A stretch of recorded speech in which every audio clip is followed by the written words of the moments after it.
So welcome to the very first episode or contribution to this amazing initiative that Santi has asked me to put together with you. And the intention of these videos, which are short and sweet, is essentially a masterclass around a specific aspect of human experience.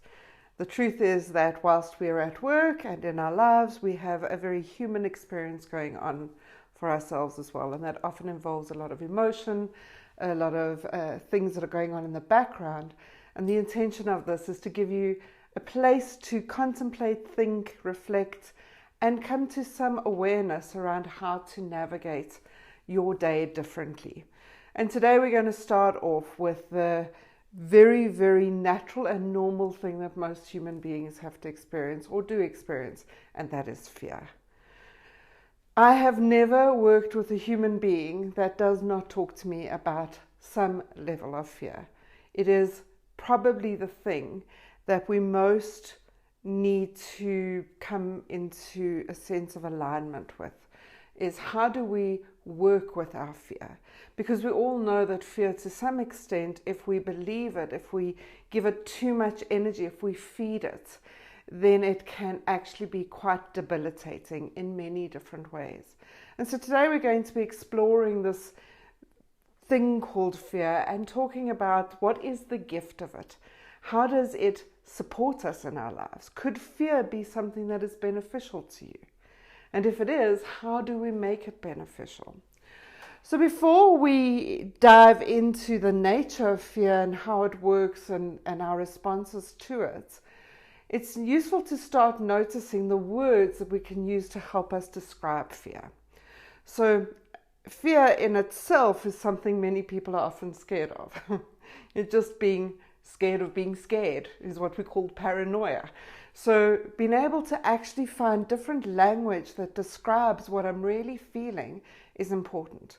And so fear goes by many names. I'm afraid, I'm worried, I'm insecure, I'm rejected, I'm terrified, I'm paranoid, as I've already said. I'm worried, I'm anxious, I'm nervous. All of these are words that kind of bring us into awareness of there's some level of fear, and not all fear is the same. So the very first thing when we start to talk about our fear is to get more granular with the language we use. Is it a slight sort of hesitation? Is it a little bit that I'm wary of someone or something? Or is it more that I'm absolutely terrified that this is going to happen?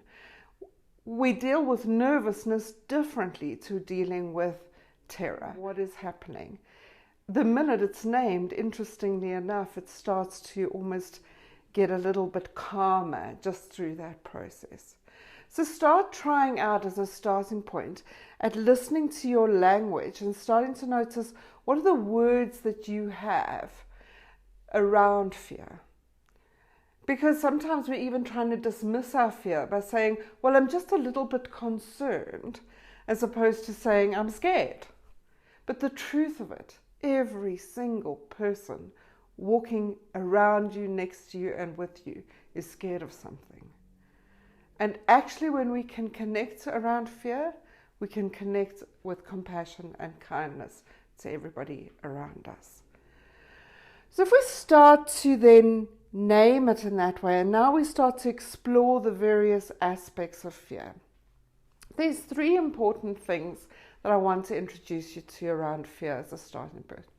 Firstly, it is natural. It's not something that is ever going to go away. It is something that needs to be partnered with.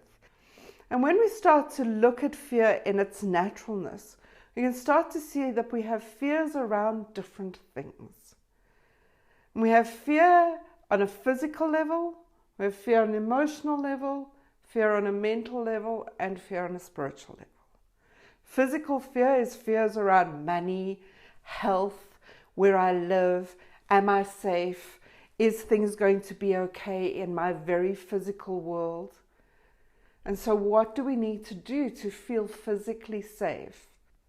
Emotional fear is the fear that relates to love, relationships, rejection, belonging.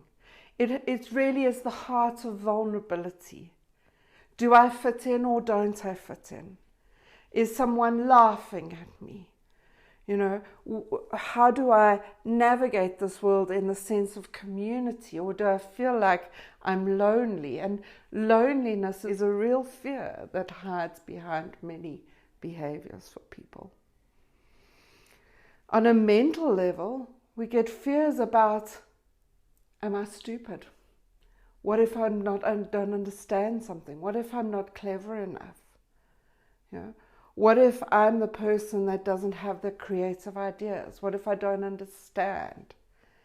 What if I'm out of control?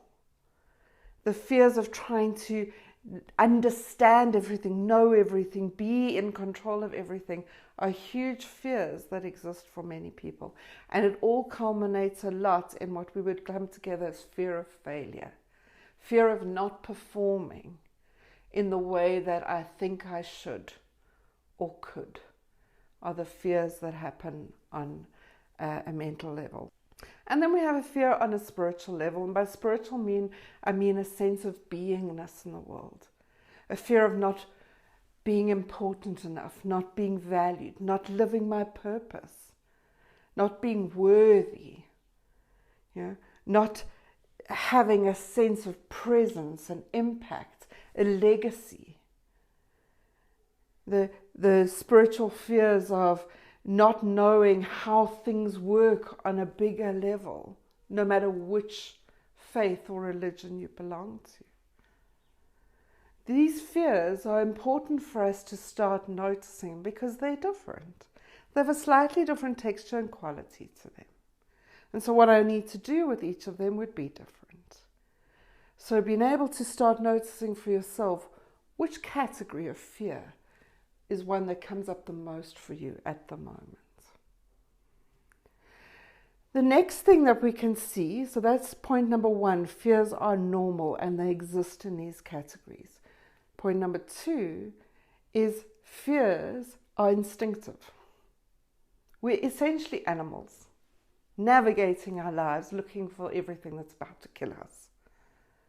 And that instinct kicks in of like, oh, it's dangerous, I must run away, or I must avoid this, or I must fight this. Whichever way you do it, that's the adrenaline that kicks in because we believe something is scary. And the truth is, there are some things that are really dangerous, but a lot of our fears are based on our mind and the story we're telling ourselves, and not really dangerous. And so when we allow that instinct to kick in, we're essentially being good animals. We're living on a very animalistic behavioral level. The difference between behaving that way is the essence of believability of your fear. So we need to almost just notice that instinct and put it into perspective, and that pause function of being able to say, I am safe. It feels scary, but it's not scary, is a real skill of emotional maturity.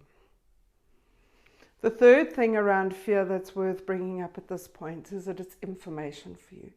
Powerful, useful, valid information. It can be used to help you navigate your life, to become braver, to find a way forward, to focus on what's important for you. And so when we can start to interrogate the emotion of fear as to what is this about? What is the information in here? What is the data it's trying to give me? The first thing we can look at is that fear is a little bit like road signs. Yeah? If you drive down the road, there's plenty of road signs that are telling you what could happen. Monkeys crossing, rocks falling, pedestrians, river flooding. If we drove according to the road signs, we'd go nowhere. But the road signs are necessary because they give us information that tells us what might happen. If all the circumstances collide in a certain way, this might happen. But you have a part of you that drives, that can look at the sign and say, it's possible that that could happen, but it's not probable right now. So it may happen, but it's not happening right now. And so I can continue. I can move. And being able to look at our fears through that information lens gives us a profound ability to find a way forward so that we don't become static, stuck, paranoid, procrastinating because of our fears. Let's look at it. That's information.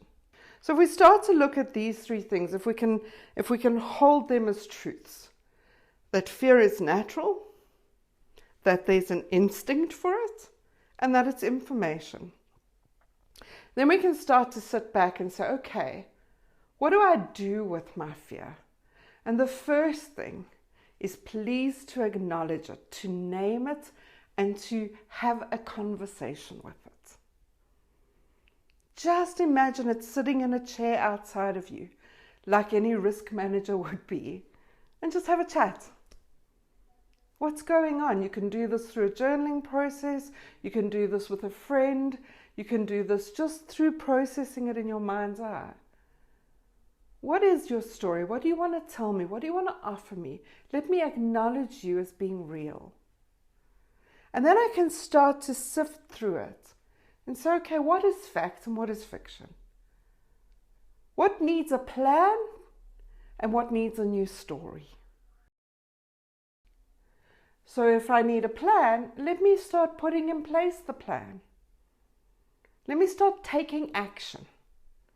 If I need a new story, then I need to find my way through that to say what would be a better story for me to use as I think about this.